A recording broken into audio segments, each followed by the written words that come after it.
A Course in Miracles, Workbook, Lesson 72. Holding grievances is an attack on God's plan for salvation.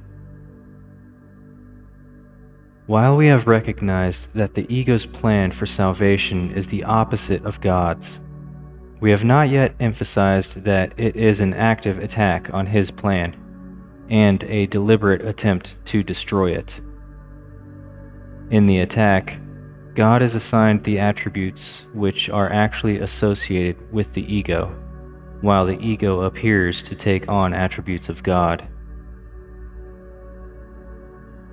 The ego's fundamental wish is to replace God. In fact, the ego is the physical embodiment of that wish. For it is that wish that seems to surround the mind with a body, keeping it separate and alone, and unable to reach other minds except through the body that was made to imprison it. The limit on communication cannot be the best means to expand communication, yet the ego would have you believe that it is. Although the attempt to keep the limitations that a body would impose is obvious here, it is perhaps not so apparent why holding grievances is an attack on God's plan for salvation. But let us consider the kinds of things you are apt to hold grievances for. Are they not always associated with something a body does? A person says something you do not like. He does something that displeases you. He, quote, betrays his hostile thoughts in his behavior. You are not dealing here with what the person is. On the contrary, you are exclusively concerned with what he does in a body. You are doing more than failing to help in freeing him from the body's limitations.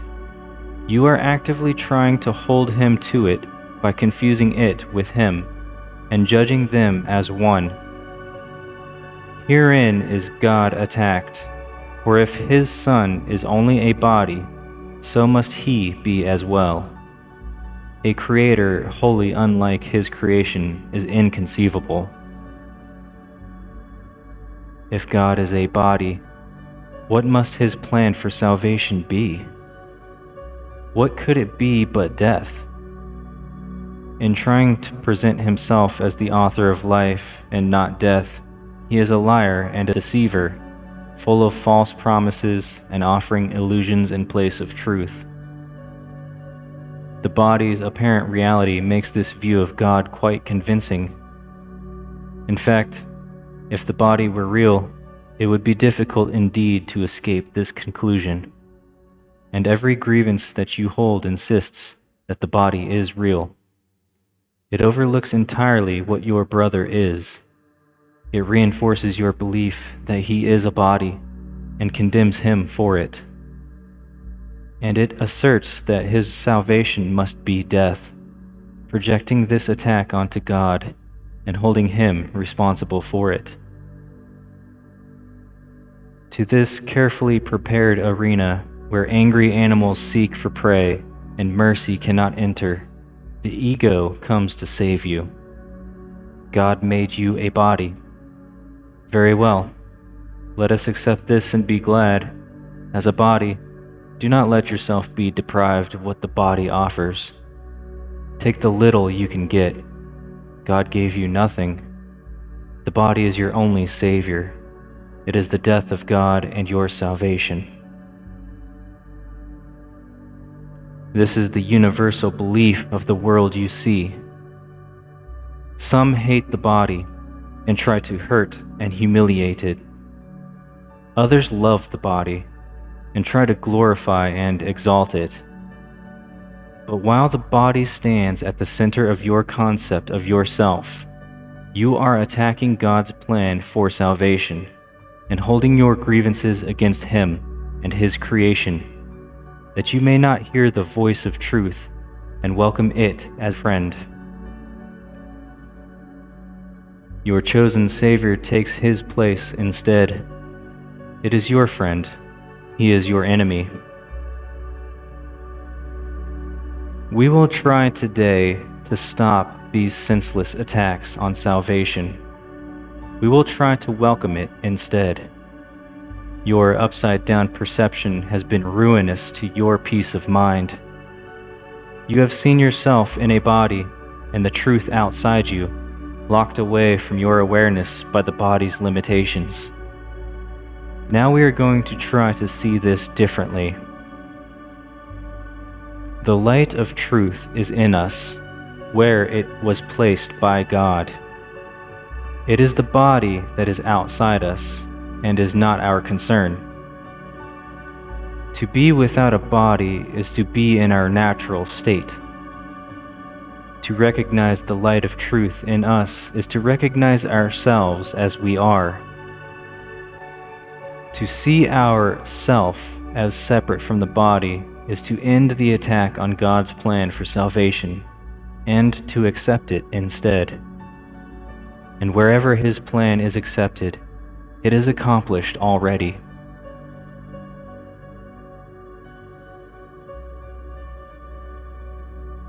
Our goal in the longer practice periods today is to become aware that God's plan for salvation has already been accomplished in us.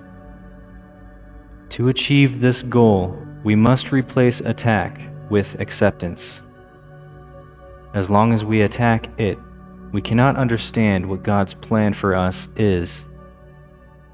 We are therefore attacking what we do not recognize. Now we are going to try to lay judgment aside and ask what God's plan for us is.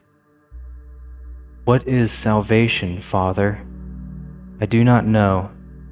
Tell me, that I may understand. Then we will wait, in quiet, for His answer. We have attacked God's plan for salvation without waiting to hear what it is. We have shouted our grievances so loudly that we have not listened to His voice. We have used our grievances to close our eyes and stop our ears. Now we would see and hear and learn. What is salvation, Father? Ask, and you will be answered. Seek, and you will find. We are no longer asking the ego what salvation is and where to find it. We are asking it of truth. Be certain, then, that the answer will be true because of whom you ask. Whenever you feel your confidence wane and your hope of success flicker and go out, repeat your question and your request, remembering that you are asking of the infinite Creator of infinity, who created you like Himself. What is salvation, Father? I do not know. Tell me that I may understand. He will answer. Be determined to hear.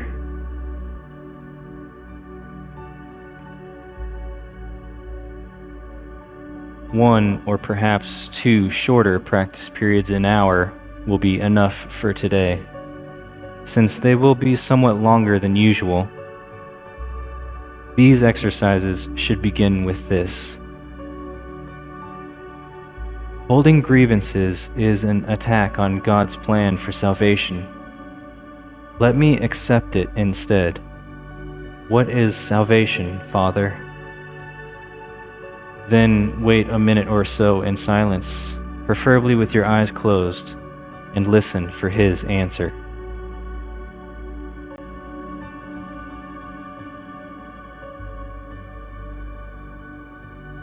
Now, close your eyes. Repeat the idea for today to yourself. Holding grievances is an attack on God's plan for salvation.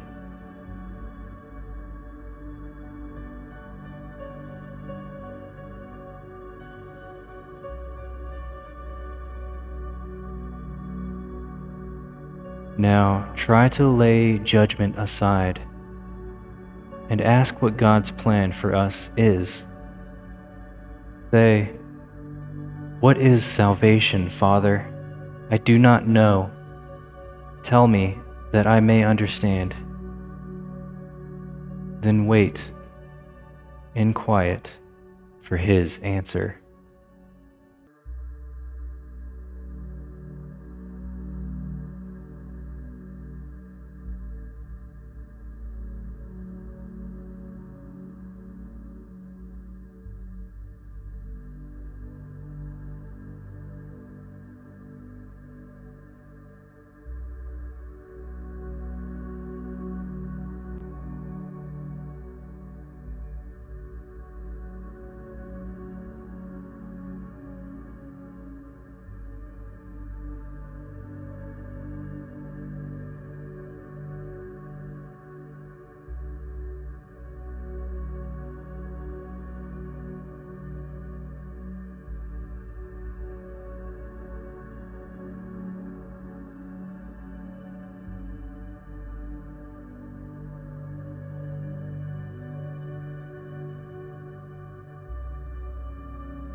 Okay.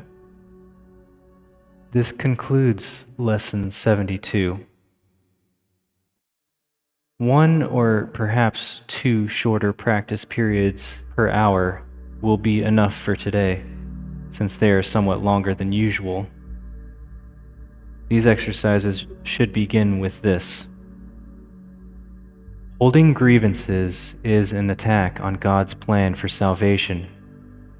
Let me accept it instead. What is salvation, Father? Then wait a minute or so in silence, preferably with your eyes closed, and listen for His answer.